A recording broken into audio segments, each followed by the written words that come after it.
Hey, what's good YouTube? It's Yamistan here, back again with another video. This time, I'll be reviewing the Zowie U2. I've had this mouse for about a month now, and I've been daily driving it, so I'm now ready to give you guys my honest review about this mouse. Okay, so let's get started. So let's start first with the shape because this is the main differentiating factor between these three mice. So let's start first with the GPX shape because this is the safest shape in the world. No aggressive side flare or anything like that or taper. Hump is at the center. No aggressive back hump or anything like that. Very safe shape. Okay. Suitable for a variety of grip styles like fingertip, claw, and palm grip. Then comes out the Viper V3 Pro.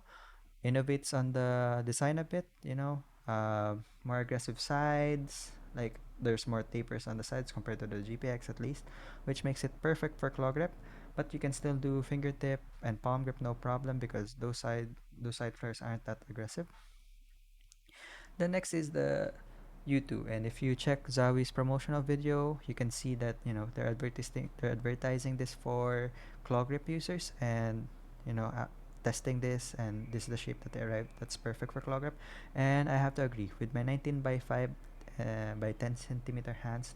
This shape feels very perfect. It Please. gives me Go away. very Nice.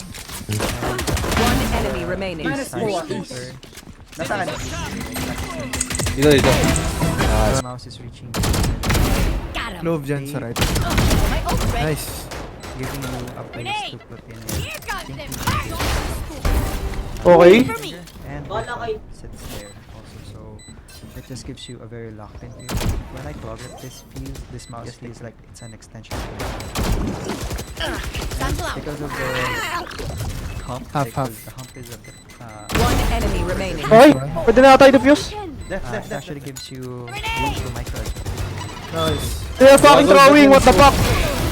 Na-smoke mo yung pre. Now, if you have different grip styles, so for example, you want to use pincer claw, I do not think this mouse will work for you because of the aggressive sides. Like it just doesn't feel natural. Like something like the Viper B3 Pro feels better for pincer claw. Same goes with if you want to fingertip or palm grip the mouse. Like I wouldn't really recommend this. Like I would only really recommend this if you have like 17 to like 22 cm hands and you claw grip, like traditional claw grip, like this mouse would be perfect. But if you have other types of grip styles, or if you change your grip styles a lot, this mouse would not be my first choice. But if you claw grip, this is my number one choice. Okay, so let's go with the other aspects. So like let's talk coating. Coating is very similar. Like the GPX and the U2 have very similar coatings, very rubberized yet matte coatings. The Viper V3 Pro in black, at least, like this also rubberized, but it feels wetter compared to the two. I will say the advantage of the coating on the Viper V3 Pro is like it's easier to clean with just a microfiber cloth, as compared to the U2 and the GPX. You have to use a damp microfiber cleaning cloth. Okay. So next is the weight. So the Zowie U2 is advertised at 60 grams, but on my scales it's 62. GPX Super Light, the OG one, is at 60 on my scales, and the Viper V3 Pro is at 55. Weight balancing in all three are perfect, so that means like I do not notice the weight at all when claw gripping. I do not notice the weight difference between the three. So in my opinion, like unless you're looking for the lightest mouse possible, like I don't think the weight will be a problem between the three with the three. Okay, so next is the build quality of the mouse. So in my opinion, at least in my copy, there's no issue at all. There's no side flexing, no wobbling, no creaking or anything like that. I will say if you death grip and push hard enough on the side, like where the side and the bottom plastic meet, like there is a bit of flexing. But if you go upper towards where the side buttons are, like just below where the side buttons are, like you do not feel that flexing at all. So in my opinion, like build quality is really great on my copy, at least. Like I know earlier versions of the U2 had some of the bad side flexing, like some of them, if you press there where the side buttons are, you can actually actuate the side buttons. But on my copy, no problem there. Okay, so next are the stock skates. So as you can see, I've already replaced mine. This came with black PTFE skates, and they were bad. They were very slow. I'm using my LGG Jupiter Pro mouse pad, and there's already a mud pad. So coupling that with the Zowie skates was not a fun experience because it was so slow. Like I could barely move my mouse. So I replaced them with X-ray pad Jades. If you want um, smoother and faster feeling glide, I'd suggest you do the same. You can also use Tiger SV2s if you find them. They also feel the same. They, in my opinion, they feel very similar. So yeah, if you buy the Zowie U2, better invest in aftermarket skates. So next is the sensor. So this uses a 3395. Comparing it to the 3950 on the Viper VT Pro and the older sensor on the Logitech Superlight, uh, they all feel great. They all feel there's no skipping or mistracking or anything like that. They just feel like a high quality sensor. Um, this does this is only running at 1K polling. So if what I suggest, if you want 4K polling in the future, just wait for the Zowie U2 DW, I think, because that mouse will have 4K polling. Okay, so next is the main clicks. The main clicks, they're using Huano main mechanical switches, so feels great. Very light and spammable.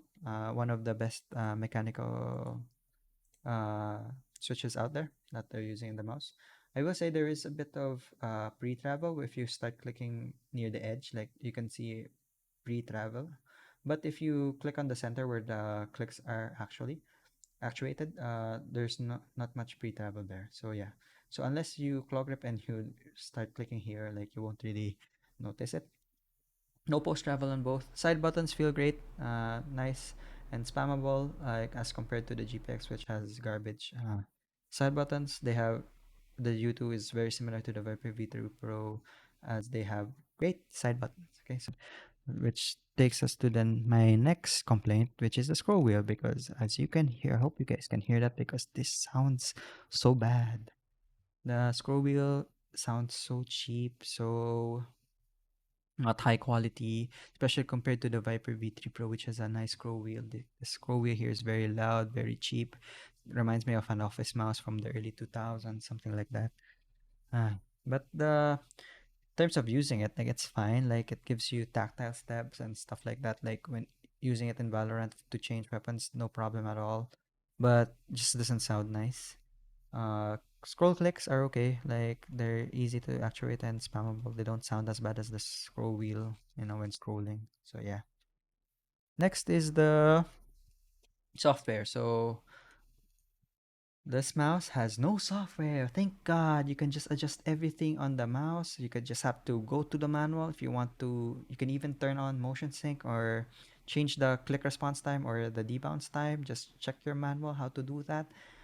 It's so easy. Like it's so nice to have a mouse that doesn't require you to have software to just change the DPI and the polling rate, as compared to like something like from like Razer mice. Like you have to install Razer Central, then Razer Synapse, and compared to like Logitech, like you have to install G Hub. Like this mouse is a godsend. Like it's so easy to adjust every setting. Like I do not miss using software. That's for sure. When I was daily driving this mouse. Right. So next is the battery life. So I've had this for a month, so I haven't been able to properly test the battery life because ta-da, it's already charging when you put it on the charging dock after using. I wish more mouse companies actually do this, like because I appreciate having like the extended receiver. Like if you're gonna have like a 4K dongle that's big, like this isn't like just like a small dongle that just plugs into a USB hub on your computer. Like this is a dedicated dongle, right? So if you're gonna have a dedicated dongle, why not just make it like have a charging port or something like charging dock? Because that's one of the main reasons why I'm using the extended wireless receiver, because it doubles as a charging dock. So after gaming, like after I play or if I have to go to the bathroom, I just leave it on the dock and it'll charge. Easy peasy. So I wish more mouse companies start copying Zowie for that. Next is the unboxing and accessories. So you do get a lot for $130. So like you get extra PTFE skates, although they're bad. You get two USB cables, one braided and one rubberized. You get the extended receiver dongle, and also you get the standard dongle. Okay, so those are the accessories included in the box.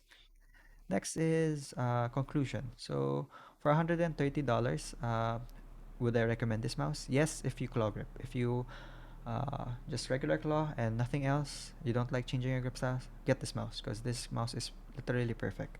Now, if you change grip styles or you're not sure, like if, for example, you're just like starting out in the mouse scene, you just started gaming and stuff like that, and you don't know what your preferred grip style is, I would not recommend this mouse. I'd actually recommend you with the Viper VT Pro because this is better mouse. I would not recommend the. I would recommend the GPX, the OG one, if you're on a budget and you're looking for like less than $100. You're willing to spend less than $100 on a good mouse. So I would suggest that. But like, if you're looking for a high-end mouse that's very versatile, I'd go with the Viper VT Pro. But if you're looking for a perfect claw grip shape, I'd say the Zowie U2. Now in the Philippines, okay, so it's a bit different because in America, like in or in other places, the Viper VT Pro is more expensive compared to the U2. But in the Philippines, this is more expensive compared to the Viper VT Pro. So, if I would recommend just one mouse to you guys in the Philippines, I'd actually recommend the Viper VT Pro because it is cheaper. So you too. I really love this mask. I really love the shape, and I'm really thankful that I purchased this and tested this out. But it's so hard to recommend because it's more expensive compared to the Viper BT Pro in the Philippines, at least. If this gets a price cut, this is cheaper. This is even more expensive compared to the GPX two and the GPX Dex. So like, if this retails for what it should retail, like it should retail for 130, so like 7K, I think 7K pesos or less or more or less, get this mouse. But if especially if you claw grip, but if it's not, it's a bit of a hard sell in the Philippines. Okay, so that's it for this review. Really love this mouse. Really enjoyed using it. I hope you guys like this review. My next review will probably be for this mousepad. I'm using the Lethal Gaming Gear Jupiter Pro, my first mud pad. Well, first because like I did main the QCK heavy, but this is more of a mud pad. Can't wait to share my review on this. Next review, mouse review, will probably be the GPX Dex 2 or the Skyrox V6, I think. I'm not reviewing the V8 because I already tried the X2H shape already, so I already know how it feels. I might do the V6 because it's a HTS Plus clone, I think, if I'm not mistaken. GPX Dex, I'll try to get my hands on that. It's a bit expensive, maybe if it goes on sale or something like that. But yeah, so that's it for this review. If you guys like this video, please like and subscribe, and I'll see you guys in the next one. Okay, peace.